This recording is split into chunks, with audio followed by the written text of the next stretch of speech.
तो अब होगा हर चैप्टर 3 मिनट में खत्म। तो बोलो जोर से हर हर महादेव। तो आओ जरा सर्कुलर फ्लो ऑफ इनकम की बात करता हूं मैं, जहां सबसे पहले आपको रियल फ्लो और इसके अलावा मनी फ्लो की बातें करनी होती है मेरे बाबू। रियल फ्लो के अंदर जहां पर हम सिर्फ गुड्स की बातें करते हैं, एक लोग हैं हमारे प्रोड्यूसिंग सेक्टर जिनका काम है गुड्स का प्रोडक्शन करना, दूसरे हाउस होल्ड सेक्टर जिनका काम है प्रोडक्शन में मदद करना और कंजम्पशन में मदद करना। तो ध्यान रखिएगा रियल फ्लो होता क्या है। तो it refers to flow of, इसके अंदर मेनली गुड्स की बातें करनी है, लेकिन शुरुआत में फैक्टर सर्विसेज आती है हाउस होल्ड लोगों की तरफ से। तो it refers to flow of factor services जो कहां से आती है, शुरू कहां से होती है, तो फ्रॉम कहां से शुरू होती है, हाउस होल्ड सेक्टर। और टू कहां पर खत्म होती है, तो ये आती है finally producing sector, that means farm sector.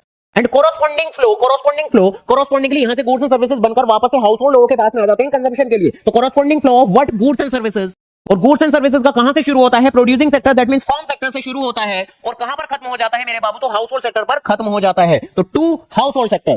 लेकिन क्या ये जितनी भी ट्रांजैक्शन हो रही है क्या ये फ्री में होंगी, तो ऑब्वियसली नहीं। मनी फ्लो भी होता है, जहां पर फैक्टर सर्विसेज जो गई थी उसके बदले में इनको मिलती है फैक्टर पेमेंट्स। तो मनी फ्लो के अंदर it refers to flow of factor payments. और फैक्टर पेमेंट की शुरुआत कहां से होती है, प्रोड्यूसिंग सेक्टर से। तो from firm sector to household sector.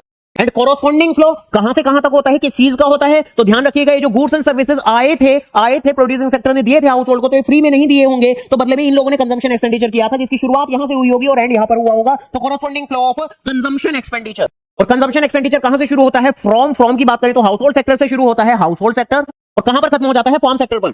और जैसे ही आप ये दोनों कांसेप्ट रियल फ्लो और मनी फ्लो को मिक्स कर देते हैं, तो हमारा बनता है सर्कुलर फ्लो ऑफ इनकम, जिसके अंदर ये जो इनर कॉलम है इसको हम रिप्रेजेंट कर देंगे अपने रियल फ्लो से और आउटर वाले को रिप्रेजेंट करेंगे मनी फ्लो से। तो जहां पर इनर वाले को रिप्रेजेंट करना है हमें कहां से, रियल फ्लो से। तो सबसे पहले हमें दोनों के नाम लिखने पड़ेंगे। तो एक तरफ हाउस होल्ड सेक्टर, दूसरी तरफ फर्म सेक्टर। इनर कॉलम जो कि रियल फ्लो को डिपिक्ट कर रहा है, तो यहां पर सबसे पहले फैक्टर सर्विसेज प्रोवाइड की जाएंगी, बदले में ये बनाएंगे गुड्स एंड सर्विसेज, जिसको अल्टीमेटली इन्हीं के पास पहुंचा देंगे।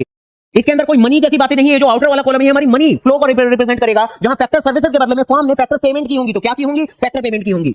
एंड कोरोस्पोंडिंगली ये जो गुड्स एंड सर्विसेज यहां से आए थे, तो ये फ्री में नहीं आए थे, बदले में पैसे का फ्लो इधर से इधर भी हुआ होगा। किस फॉर्म में हुआ होगा, कंजम्पशन एक्सपेंडिचर की फॉर्म में।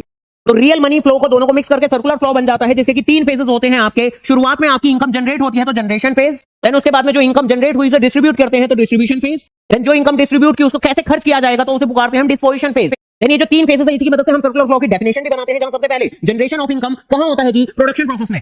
देन फाइनली इसका डिस्ट्रीब्यूशन हो जाता है, इनकम का डिस्ट्रीब्यूशन हो जाता है किनके बीच में, अमंग हाउस होल्ड्स। और फाइनली ये इनकम घूमकर आ जाती है, सर्कुलेशन हो जाता है, कहां से कहां, तो वापस से इनकम घूम के आ जाती है कहां से, हाउस होल्ड से वापस से फार्म के पास में। तो from household to the firms, इस फॉर्म में पैसा घूम के आता है, तो in the form of consumption expenditure. इसके बाद में सबसे आखिरी टॉपिक स्टॉक एंड फ्लो।